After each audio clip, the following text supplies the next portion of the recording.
Why is it that you're not getting married? बेपरवाही हाँ बेपरवाही हाँ बेपरवाही हाँ बेपरवाही हाँ हाँ. Money or respect? You chose respect. Your legacy comes from that just as much as it comes from your actual work. People having a good experience working with you. Punjabi music is literally exploding. I think it's amazing. I think it's a great moment that we're having right now, and it's opening a lot of doors for other artists. Technique or emotions? Emotions is more important. How do you think AI is going to be contributing or impacting the music industry? A lot of people are like really scared. A lot of the music that is being created right now is taking this entire Instagram reels and reels factor into account. We're trying to make things that are timeless. We're trying to make things that are fresh, and we're not trying to like drive the content by the social media trends. It does get a little stressful for sure. You want to collaborate with Bruno Mars. I'm happy that we have role models like that. Recording in studio, performing live on stage. I'm moody about it. A moment in your career when you truly felt I've arrived. The best thing about being a Canadian? Constantly being surrounded by different cultures. I love that. Diversity. Most fun jamming session you've had with a composer? And one of the engineers came running thinking that like something happened to me because it sounded like I was like screaming. Your go-to Punjabi phrase when you're super excited? I don't feel like I have one. Chardi Kala. It's a classic.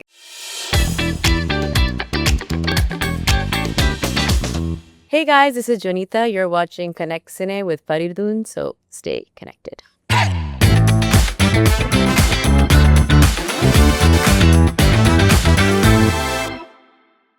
Jonita, welcome on Connect Cine. How are you? I'm amazing. How are you? I'm fantastic as well. Question for you. Why is it that you're not getting married?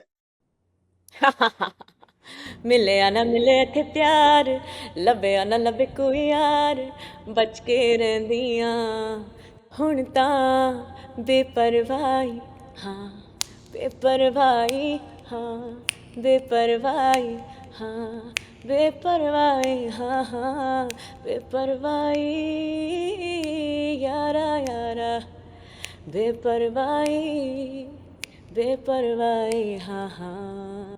I know you just set me up to sing it. That's why I just Fantastic. adapted the song to fit that context. But yeah. No, I think it's amazing. All right.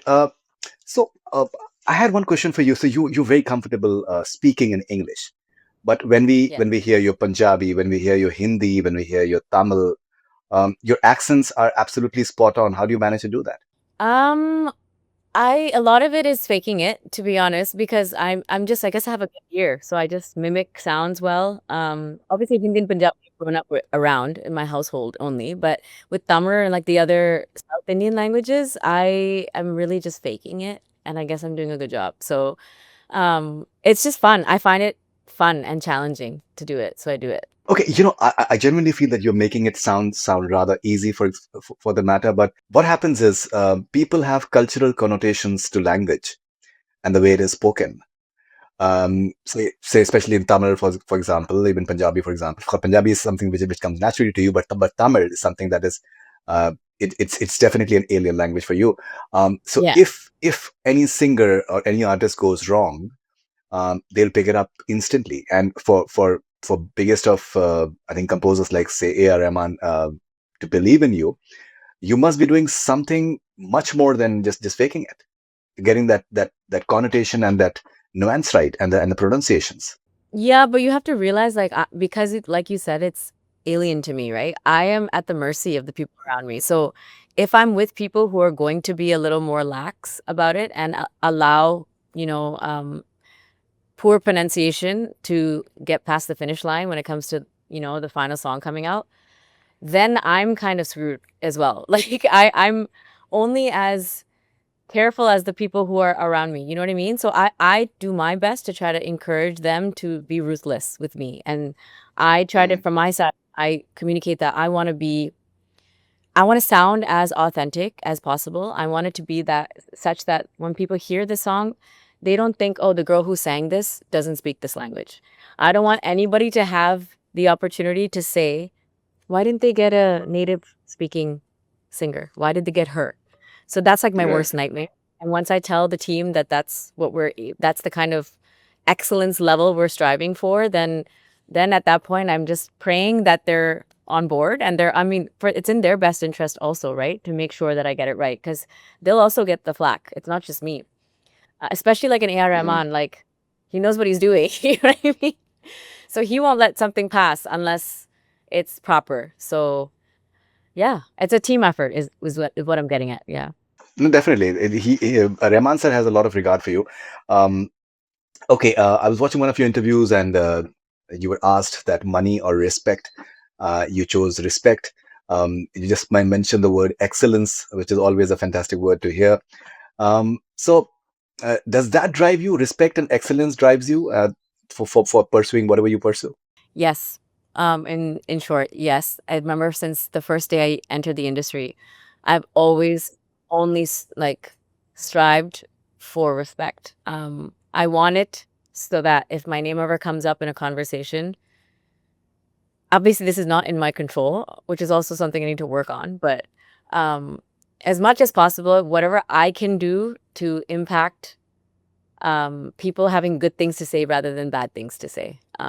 Because I just feel like that your legacy comes from that just as much as it comes from your actual work. People having a good experience working with you, and you also leaving a little bit of your personality wherever you go. Working hard, being professional. Um, yeah, just doing my best. That's it. That's amazing. Okay, if you talk about Beparwai, it's releasing on June 13th. Tell us something more about the song, apart from the fact that you don't want to get married. That's not even part of it. That was just for the Okay, real. But okay. as in, it's true. It is part of it Mm. because basically the song I feel for me is about being a little less tied up. Sorry, a little less worried about what everyone's saying about you, and that's not really in your control. Ultimately, you have to do whatever feels right to you. You have to be yourself. You have to do whatever makes you happy. And that's not going to be something that makes everyone else happy. Like more often than not, you will find yourself in a situation where somebody, at least one person, is not happy with one of your choices, or somebody's disappointed, or somebody's judging you, or whatever it is. And I find myself like getting too caught up about that. And so this song is basically me manifesting living in a more um, carefree style. So it's not always about servicing other people, it's about servicing yourself. And I think that's the underlying messaging in the song. Great. What are your views on the way the Punjabi music is literally exploding with all Diljit Dosanjh and Karan Aujla and Shubh? Sidhu Moosewala was there. He's unfortunately not anymore, but the way that this music is exploding is simply sensational. I think it's amazing. I think it's a great moment that we're having right now, and it's opening a lot of doors for other artists to get their music out there, and for people to start taking Indian music even more seriously than they did before, and to recognize the talent that exists, because there's so much talent coming out of South Asian artists. Right. Okay. And what is the importance of lyrics? For example, when it comes to Paperwhite, for example, how do you approach the lyrics, and um, how important is it for you to just get the meaning, the emotion right for you? I think it's very important actually. So personally, there's two ways to listen to a song. Like one way is to focus on the lyric, and another is to focus on more like melodic elements, production, music. So naturally, like I've asked friends in life, like, what do you hear first? Like, what do you notice first about a song? So when people ask me the same question, I think naturally I notice the composition and the melody and the production first. But it's you can't separate it ever from the lyric, I feel, in these kinds of songs, because the messaging is equally, if not more important. And that's something I've realized actually with time. Um, the thing that makes you really, really connect with a song is, I think, the messaging. And so it is very important to be able to express it. And that's why I work with other um, collaborators and songwriters who have like a better command over the language than me, to help me kind of get my own thoughts out, but in a way that makes sense, in a way that feels relatable, in a way that people are going to also um, vibe with. Like it has to feel natural um, lyrically also. So it's definitely something that we put a lot of emphasis on. Okay, now, Jonita, when it comes to Mumbai, for example, when it comes to say the Indian music industry, and if you talk about Bollywood, for example, you've had some really big hits. You have some legends as yardsticks, the likes of Lata Mangeshkar, Asha Bhosle, Mohammad Rafi, Kishore Kumar. I'm just taking four names. Um, I genuinely feel that these four singers and then Mukesh Saab as well. Maybe these five singers, they they can be labeled as some of the best, finest artists in the world ever, with the sort of legacy that they have created for themselves. Uh, what does it? How does it inspire you that you're part of an industry which has had these legends and the songs they're still so fresh, all of them. I do take a lot of inspiration from the greats. I think that's how I learned how to sing. I am not officially a trained musician. I literally, then all the names you mentioned, I listened to them over and over, naturally within my household, but then also I spent a lot of time like listening to songs like Lag Ja Gale and like Aji Rutkar, and like I would just break it down and be like, how are they singing like this? And I I feel like I owe a lot of my technique even to just listening to these guys and what they've given us in terms of like legendary music. You know what I mean? And so I definitely take a lot of inspiration from them, and I think that they are a good reminder that you should strive again for excellence because it does prevail in the end, and that's what creates the legacy is actually being good at your craft. Right, Jonathan, what do you think is more important, technique or emotions? Um, I think they're both important, but I think emotions is more important. I think that Right. drives or hits home more. And nowadays, people are using technology, right, to compensate for the technique part. But you can't really use technology to compensate for emotion, at least not yet. Okay, so how much do you take help of the technology when it comes to your singing, both live performances as well as on stage, on like recording, studio recording? I take a lot of support from t I shamelessly will tell you that I think that it's a tool that I think is helpful to use. Um, I'm still a little behind when it comes to all the AI stuff, to be honest. I know that there's so much that I could be doing with it that I haven't started doing, but I'm interested to seeing how I can make advancements in technology. Like I'm always interested to see how we can make that work for us and help us give our music, like a more fresh sound. So I think it's cool. How do you think AI is going to be contributing or impacting the music industry, the singers in the near future? A lot of people are like really scared. People ask me this all the time, like, are you scared that this gonna take your job away? Um, I feel like in my lifetime, I don't think it will, but maybe after that, everyone's screwed. I don't know. Um, I think the way it's working right now is like it's still dependent on a human input enough that I'm not too worried. That's why I'm trying to see it as a positive thing, and I'm gonna try to use it to my advantage instead of run away from it because I don't think that makes much sense. So how is it going to change things? I'm hoping it's going to make things easier. It's already being used as a tool to help, be more efficient, at least when it comes to like rollouts and like content creation and like um, ideas for marketing and stuff. Like a lot of people are resorting to AI for stuff like that. And I think smart. Yeah, right.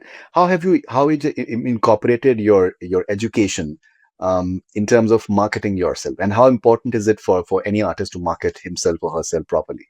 Okay, so I'm trying my best to market myself because it's very important. Otherwise, you get lost. There's just the fact of the matter is that it's information overload. Like when you open one of the social media platforms, like there's just so many things attacking you. It feels like all the time. So to cut through the noise, you do need to be marketed. You do need to market yourself and your content and your music and whatever it is. Um, I feel like my education was really important, but I also don't know how much of it I'm implementing right now because the times change. And at the time that I studied, I don't think social media was that important. And like it's very important now, for instance. So I don't know if I'm using what I like my degrees that much, but I do think the people skills and stuff like and everything that I learned by getting my degrees, all of that is definitely coming in handy. And obviously, I studied business, so I do have like a way of thinking that had influenced by the way I studied. Yeah. and what I studied. So, when it comes to, say, you mentioned about social media, a lot of the music that is being created right now is taking this entire Instagram Reels and Reels factor into account. This entire 3 second rule that Instagram has, that you have to hook the attention in the first 3 seconds itself. How have you utilized it? Is it something that you have used constructively? Do you think that maybe at times it's something that maybe right slightly intrusive when it comes to creating a song? I think it can get in the way if you're going to think about that ahead of when you need to think of that. I feel when you're creating a song is not the time to think of that. I think when you're marketing a song, it's the time to think of that. But what happens is that when people come in and tell you, "Oh, you need to make a song that is going to trend or like make sense for this specific trend that's happening on Instagram right now." Like that's not the way I choose to go about it because I feel like we're trying to make things that are timeless, we're trying to make things that are fresh, and we're not trying to like drive the content by the social media trends and like this whole real thing and everything. But I think that's a separate task is once you make a song that you believe in and that feels authentic to you, now you can start thinking of creative ways to use the trends that exist and use the tools like Reels and TikTok and whatever else to now propel your message again. It does get a little stressful for sure because that's like a metric that people use now, like, oh, how many people have made reels to your song or whatever, right? And again, like I'd hate when that interferes with the creation process, but I do think it is an important facet of releasing music, and it's an important part that you need to keep in mind again after the fact, after you've made Right. the thing that. But it's all I've been using social media since the beginning. The way I got discovered was on YouTube. I wouldn't have my career if it wasn't for social media. So I'm grateful for it, and I think it's a great tool. Okay, for example, a song like Chumka, for example, the hook, and it's perfectly, it seems like to be perfectly made for a reel, for example, because you start with that catchy element that people will completely get onto. Do you? And I personally feel it's also entertaining. If you look at certain things, it can be rather entertaining if and the way the people have lesser attention spans right now. So if you have a hook, it also works nicely. Yeah, it does. It does. Like, but for instance, for my new song Beparwai, it doesn't have a traditional hook that has a lot of like repeating elements. Like the hook, it's one word that repeats a lot, which is great. But the melody, it's like Beparwai, huh, Beparwai, huh, Beparwai, huh, Beparwai, huh, Beparwai. Like you know what I mean? It's it just sounded good, and that's why we locked it. But then after the fact, now we decided when we shot the music video that we would have um a hook step. We would have something that could be latched onto that would help people remember the song. And again, like that all happened after we made the song and loved it as is, right? So now you think like how do we use the song to create something that's hooky? And I like you said it is important because it's entertainment and it's the short attention span thing. Like that's how you factor that all of that in. Right. Okay. If we talk about structuring of a song, say for an independent song, I personally loved the way Billie Eilish's Blue was structured. It starts off in a certain manner, then in the once it approaches the middle, the entire trajectory of the composition changes. Even the music arrangements and the production completely changes. And by the time it ends, it's something else. So and it has a very very catchy sort of hook line in terms of the musical hook line as well, which is like beautiful. But at the same time, it's as artistic as it gets. It's very commercial. At the same time, it's very artistic, and it's something which is unpredictable. As an artist, when you are creating your own songs, how important is structuring for you? And for the fact that since you said that excellence part of it, how important is it for you to be unpredictable? Personally, I kind of put being unpredictable and striving for excellence in the same kind of category as sounding fresh. Like I don't want to make music that I feel people are like, okay, I've heard this exact thing before, or Right. oh, she's done this before, or they're copying a popular song. Then they, what like that is something I definitely it's important to me to not do. It's more important to me to have something that feels new in everything I do. And there's so many ways to do that. And personally, me being somebody born in India, brought up in Canada, now living in India again, and having such a diverse experience growing up, and in terms of my musical influences being so diverse as well, I find it relatively to authentically make music that feels like a mix of things and doesn't feel repetitive. Um, and definitely because it comes naturally to me, I also try to use that as a USP. So I do intentionally now feel like what's the Jonita factor here? What's the thing that people will hear and be like, okay, she was striving for excellence. She wasn't just trying to make a like a catchy, hooky, like candy pop song or whatever. You know what I mean? Like, Right. and because of people I've worked with over the years, and because of the people pleaser in me, it's a little hypocritical, but the person in me who wants the respect. You know what I mean? I do. I do want to work with people who are like-minded and people who are just genuinely really good at the craft. I want it so that if Rahman sir hears any of my songs, he's also proud of it. It shouldn't sound like something that was not well thought out. Absolutely. Okay. Uh, Juno and Lola Palooza. I hope that I've pronounced that right. Is it Lola Palooza? Lollapalooza, yeah, people say it differently. Okay. How has it how has it added to your ambition quotient in terms of inspiration? The thing I like, again, one thing I wanted to add to my last answer, which is relevant here, is we're always trying to raise the bar because Mm, we wanna set an example, right, for the people who are coming next and everything, and we wanna make it known that as South Asian artists also, we have the caliber to do things that will be internationally appreciated. Um, so Lollapalooza was one such opportunity that I saw to kind of take my live act and take it to the next level and present ourselves in a way that didn't feel only good for an Indian act. Like it should feel good or great or amazing, whatever, across the board. And again, that striving for excellence thing. I've been performing for so many years. Like it's been over 20 years that I've been performing professionally. And my live act I've really started to work on in the last few years.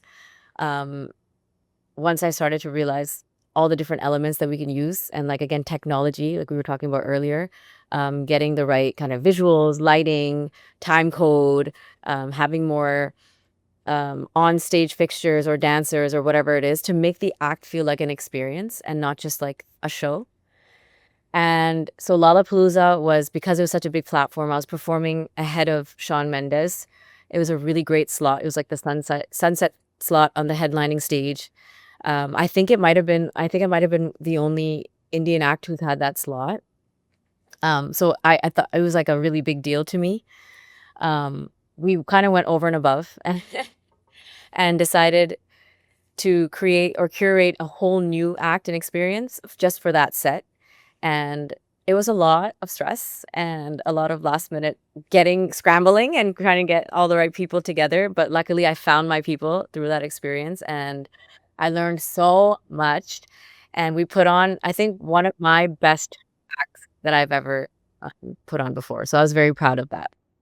Okay, you want to collaborate with Bruno Mars when it comes to someone like Dua Lipa, and the sort of background that she has had, personal background. She's coming from a very very humble background. Her parents were very very regular professionals, and she has risen to be right on the top.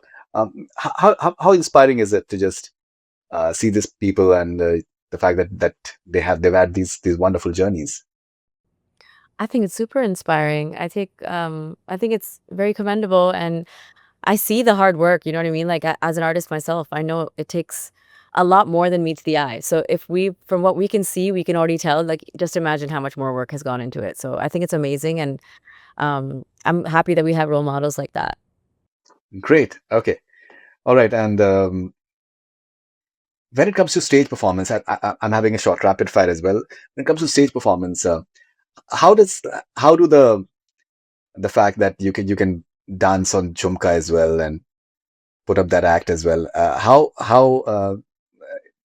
entertaining is it for you personally as a live performer? So I I actually started dancing before I started singing. So I have always had like performance and dance in my blood from when I was young.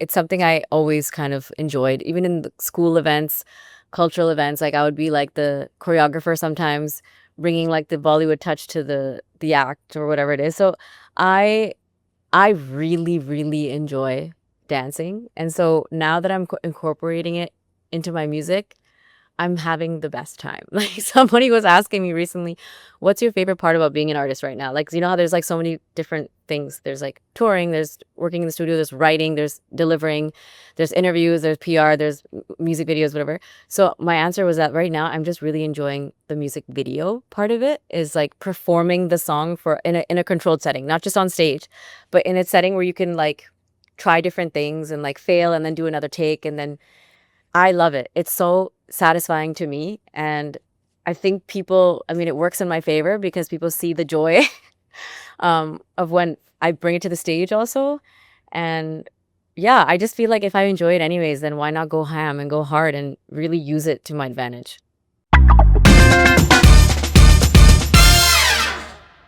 If you can describe Beparwai in one word.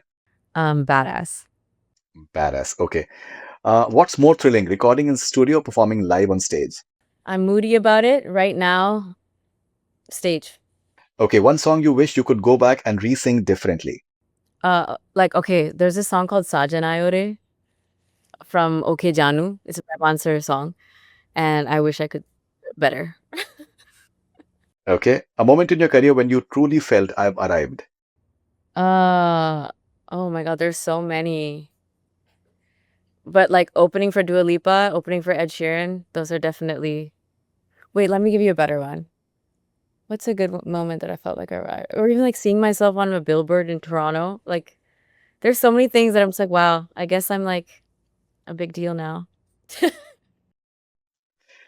Okay, the best thing about being a Canadian. Um, there's so many good things. Best thing about being Canadian is constantly being surrounded by different cultures. I love that. Diversity. Okay. Yeah, diversity. Most fun jamming session you've had with a composer. Oh my God. One of the songs again I sang for Raymond Sir in the studio is for a film called Mom. And Of it was like course. an intense song. Do you remember that film? And I Mm. had to like for the background of the song, I had to like make struggle noises and we just couldn't stop laughing because it was such a funny thing he was making me to do. Like and to the point where outside the studio, like the door opened by accident in between that while he was playing back one of the takes. And one of the engineers came running thinking that like something happened to me because it sounded like I was like screaming. So yeah, that was really funny. Right. Who gave you the most goosebumps during a studio session? Again, sorry, I'm gonna have to refer to Rahman sir because recently I sang a song for Chava and I was literally like at the visuals, they showed me the visuals of the scene where the song would play and it was intense to the point where like I was getting so emotional and then having to sing the song, like I was literally in tears. Right. I think Rahman sir is very funny. Oh, he's hilarious. He's very funny. Okay. All right. For your Punjabi soul, butter chicken or Amritsari kulcha? Butter chicken. Gidda or bhangra, which gets you on your feet first? Bangada. Okay, your go-to Punjabi phrase when you're super excited. When I'm super excited. Uh, I don't know. What do people say when they're super excited? In Punjabi, that too. I don't feel like I have one. Chardi kala. I don't say that though. Would you say that if you got really excited? You know what? That is one thing that I've really been inspired from in Canada, chardi kala, because I'm surrounded by Punjabis all the time, and I I genuinely know. feel that it's the finest thing. Classic. It's a classic. But it's just like it's Yeah. not in my vocabulary amongst my friends. We don't say chardi kala randomly. Okay, Adele's Power or Billie Eilish's Mystery? Um, I'm gonna go with Adele. Okay, Beyonce's Control or Ariana Grande's High Notes? I'm gonna go with Beyonce. Bruce Springsteen or Brian Adams' personal favorite? Bryan Adams. Okay, finest Rahman song that you've sung, according to you? Kahan hu main from Highway. The breakup song or Saw Tarake, for which did you get more DMs? I don't know about DMs, but breakup song. Breakup song. Okay. Who's your ultimate Desi singing icon? Arijit right now. Fantastic.